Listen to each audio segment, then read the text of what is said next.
Hi అండి everyone, నేను ఇవాళ తెలంగాణ గోంగూర పప్పు చూపిస్తున్నానండి. అరగంట ముందు పప్పు నానబెట్టానండి.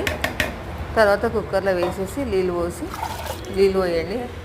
అవే నీళ్ళు మనం మంచినీళ్ళు పెట్టినాం కదండి, అవి పసుపు నూనె వేసి ఒక స్పూన్ ఎందుకు వేస్తుందంటే పప్పు పొంగకుండా ఉండడానికని స్పూన్ వేసానండి. మా గార్డెన్లో గోంగూర చాలా బాగా వచ్చిందండి. నేను దాంతోనే గోంగూర పప్పు చేశాను. చూడండి ఎంత బాగుందో మా గార్డెన్లో వచ్చిన గోంగూరతోనే నేను గోంగూర పప్పు చేశాను.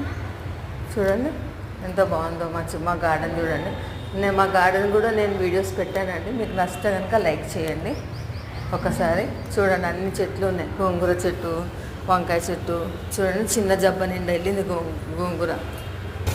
మంచిగా వాష్ చేసేసి మళ్ళీ ఒక ప్యాన్ పెట్టుకొని దీనికి కొంచెం ఆయిల్ మంచిగా పడుతుందండి. 4 స్పూన్స్ ఆయిల్ వేసాను. జీలకర్ర, ఆవాలు, ఎండుమిరపకాయ ఇత్తులండి. ఎండుమిరపకాయ ఇత్తులు ఎందుకంటే ఆల్రెడీ నేను పచ్చిమిర్చి వేసాను కాబట్టి ఎండుమిరపకాయలు వేయలేదు. ఎల్లిగడ్డ కచ్చపక్క దంచేయాలి. కలిమాకు, కొంచెం అల్లం వెల్లిపాయ పేస్ట్, టేస్ట్ కొంచెం పసుపు వేసి అటు ఇటు ఫ్రై చేసుకోండి. శుభ్రంగా ఫ్రై చేసేసి టమాటా ముక్కలు కూడా వేయండి. టమాటా ముక్కలు తోలు పైకి వెళ్ళేదాకా మగ్గనివ్వండి అలా నూనెలో.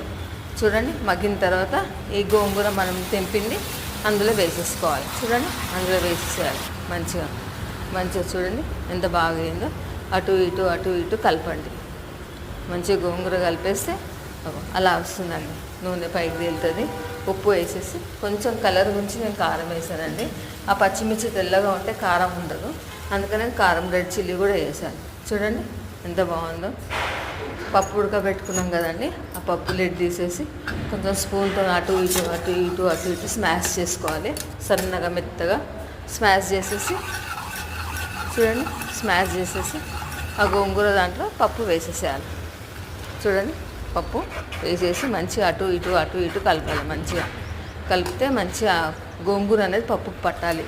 కొన్ని మనం ఆ కుక్కర్ కడిగి పప్పు ఉన్నది కదా, అది కడిగి ఆ వాటర్ అందులో వేసేసేయాలి.